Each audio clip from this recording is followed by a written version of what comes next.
Bonjour, bienvenue sur votre chaîne YouTube CS Nyota. Mes amis, moi c'est Monsieur Roli Ronsard Samanzandi, les maîtres de première année. Je m'adresse à vous et je reviens encore pour vous enseigner cette nouvelle leçon. Ok, aujourd'hui je vais vous enseigner maths grandeur. Maths grandeur, et je vais un tout petit peu reculer pour commencer à être un peu au point, vous rappeler quelque chose. Les amis, quand tu te réveilles le matin, pour savoir le temps, on a besoin de quoi? On a besoin de regarder l'heure. Merci. Et pour regarder l'heure, on a besoin de quoi? Très bien. On a besoin d'une montre. Voilà. La mienne est là. Mais c'est jolie, non? Ok. Ça, c'est ma montre. Elle me sert à faire quoi? À regarder l'heure. Et cela n'est pas fini. Quand tu rentres à la maison, vous tous, vous déposez vos montres. Mais vous aurez besoin de regarder l'heure quelque part. Et vous aurez besoin de quoi? Je crois. Merci pour la réponse, mon ami. Je crois que tu as très bien répondu. D'une horloge. Je vous présente aussi mon horloge. À part la montre, j'ai encore une horloge. C'est pour faire quoi? C'est pour lire l'heure. Vous voyez? Elle est là. C'est ce que je vous ai dit la fois passée. N'est-ce pas? Dans l'horloge, nous voyons combien de nombres? Observe. 12 nombres. Très bien, mais je vérifie rapidement. Allons-y. 1, 2, 3, 4, 5, 6, 7, 8, 9, 10, 11 et 12. Ok, nous n'avons que 12 nombres dans une horloge ou dans une montre. Et les deux jouent le même rôle. Elles indiquent aussi la même heure. La différence est que l'une est petite, elle est aussi portable, c'est-à-dire je peux me promener avec partout, mais l'autre, elle reste à la maison par rapport à sa taille. Je la dépose un tout petit peu. Voilà. Je pose encore une autre question. Comment peut-on appeler 12, le nombre 12, pendant que nous lisons les heures? Voilà. 12 est appelé midi. Répétez encore après moi, midi. Voilà. Et les amis, je reviens maintenant au milieu pour vous dire, nous allons continuer la lecture de l'heure. Je lis l'heure, mais à deux étapes, à deux niveaux. Nous allons lire l'heure de l'avant-midi et de l'après-midi. Déjà, tu te poses la question, mais comment, dans une horloge où il n'y a que 12 nombres, mais comment monsieur nous parle encore de l'avant et de l'après-midi? Où est-ce qu'on va trouver encore les autres heures? Tu n'as pas à t'inquiéter, je suis là pour ça. Voilà. Je vous ramène encore cette horloge. Elle est là.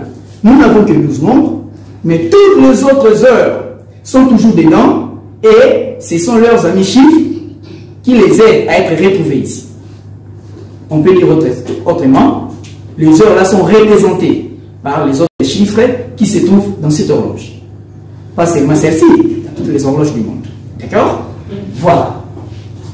Nous commençons d'abord par avant-midi. Pourquoi nous devons dire avant-midi? Avant-midi veut simplement dire toutes les heures qui viennent avant 12 heures. Toutes les heures qui viennent avant 12 heures, on les appelle, on dit on est avant-midi. C'est-à-dire, là où j'ai dit avant-midi, les chiffres 1 restent 1, 2 restent 2, 3 restent 3, 4 restent 4, 5, 6, 7, 8, 9, 10, jusqu'à 11. Tous ces chiffres restent les mêmes. Ils ne changent pas leurs appellations. Et arrivé à 12, on peut dire 12 heures, tout comme aussi on peut dire midi. Parce que 12 veut dire midi. Voilà. Comme les chiffres restent les mêmes, ils ne changent pas leur prononciation. Dans le côté avant-midi, c'est-à-dire 1 est resté 1, 2 est resté 2, 3 est resté 3. Aidez-moi. Nous allons lire cette heure ensemble. Mais avant cela, rappelle-moi encore une autre chose. Dans une horloge ou dans une montre, on peut trouver 3 aiguilles. On les avait citées la fois passée. Mais ici, je n'ai mis que 2 parce que il n'y a qu'une seule aiguille qui va nous intéresser. Laquelle? Très bien. C'est la courte aiguille. Ne dis pas que non, monsieur. Puisque tu écoutes, tu choisis aussi la courte aiguille. Non, c'est pas moi. C'est pas moi qui ai choisi. C'est comme ça. C'est pas tout au monde. On choisit la courte aiguille. C'est elle qui nous indique l'heure. L'autre, on va en parler un peu plus tard. Et je vais entendre que vous grandissiez un peu. Mais aujourd'hui, limitons-nous un peu à la petite, à la courte aiguille. C'est elle qui nous indique l'heure. Donc ne regarde pas l'autre. Regarde seulement celle qui est courte parmi les autres aiguilles. Maintenant ici, comme le chiffre 3 va rester 3, on ne va pas changer son appellation. Et nous allons découvrir ensemble l'heure qu'il est. 1 heure, 2 heures, et arrivé ici, on va dire quoi? 3 heures. C'est simple. Tu n'as pas à te compliquer. 1 heure, 2 heures, 3 heures. Mais j'insiste, c'est avant midi. Mais les 3 heures, c'est pendant la nuit. Et cette étape, on y arrivera encore. Restons ici. On dit 3 heures. Et comme il est 3 heures, je ne peux pas seulement les parler, il faut que je montre combien j'ai la maîtrise de ces dont je parle. Je n'écris que le chiffre 3 et on lit, il est 3 heures. C'est ici. Nous prenons la même horloge et la même heure, mais nous changeons maintenant les niveaux. C'était avant midi, je vous avais dit, avant midi signifie avant 12 heures, parce que midi c'est 12. Et de ce côté, nous disons après-midi, parce que 12 est là. Nous disons l'heure tout en regardant la position du chiffre 12. Comme c'est l'après-midi. Lorsqu'on dit après-midi, on te rappelle que nous sommes pendant les après-midi et les chiffres changent les noms. On était là 12. Tu t'étonnes des fois, maman est allée regarder l'heure et te dit il est 13 heures. Toi tu viens, tu regardes, tu ne vois pas 13.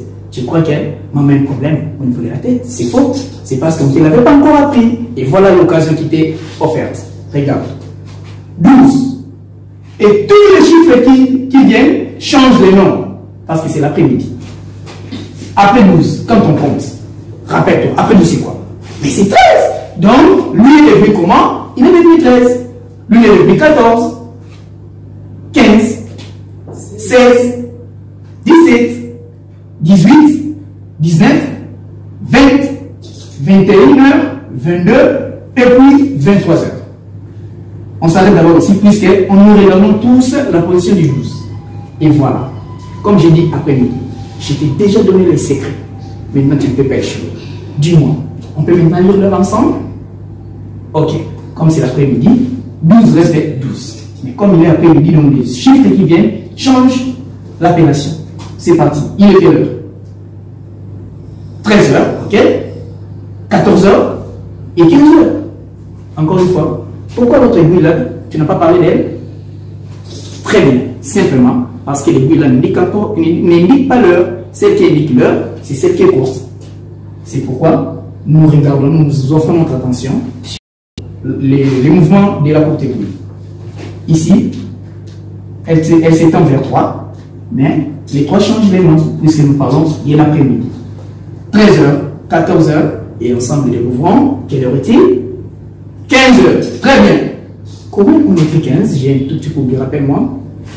1 et 5. Voilà. Il est quelle heure? Il est 15 heures. Même position. Mais ici c'est 3 heures. Là-bas c'est 15 heures. Simplement parce que d'un temps, c'était avant midi. De notre temps, c'est devenu après-midi. Mais c'est là, tourne autour du chiffre 12, du nombre 12. Parce que c'est 12 qui est appelé midi. Les amis, vous avez les devoirs. J'ai séparé les tableaux pour dire, ici, ce sont les petits, là-bas, ce sont les grands. Avant midi et après midi. Les aiguilles ont les mêmes positions en avant-midi comme en après-midi. Mais nous allons faire une petite correction. De ce côté, ça doit être après-midi. Vous allez corriger avec moi. Voilà. Merci pour votre attention. Ici, c'est après-midi. Vous avez corrigé? Ok, merci. Avant midi, après-midi. Quand on regarde ici, l'aiguille s'étend vers 1. De l'autre côté, vers 1. Mais les heures s'expriment différemment. Parce qu'ici, c'est avant et là-bas, c'est après. Comme en bas aussi. Et toi, avec ton petit crayon à la maison, après avoir regardé l'heure, dès l'avant-midi, tu écris les chiffres ici.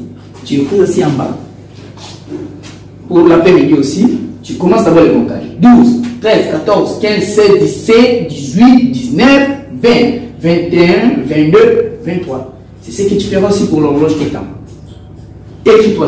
Il ne faut pas laisser qu'on travaille à ta place. C'est comme ça que tu deviens intelligent. Ok, mes amis, voilà votre devoir. Et pour venir le déposer, vous allez venir le déposer le lundi. Parce que le 30 avril et le 1er mai, c'est férié. Laisse papa, laisse maman se reposer aussi. Parce que ce sont des jours fériés. Ok? Vous les travaillez avec les devoirs de la journée précédente, soit de la vidéo précédente. Vous les rassemblez pour venir nous les déposer le lundi. N'oubliez pas de vous abonner sur notre chaîne YouTube CS Newton. Car avec ça, vous aurez encore beaucoup de vidéos. Il y en aura encore beaucoup. Et vous allez vous sentir confiné. Vous allez vous sentir comme si vous étiez à l'école. Les devoirs, c'est sur un papier. Et n'oubliez surtout pas, si vous voulez conserver tout en bonne santé, vous et nous, n'oubliez jamais les gestes barrières. Et d'ailleurs, portez toujours votre masque, comme M. Olivier. À plus tard.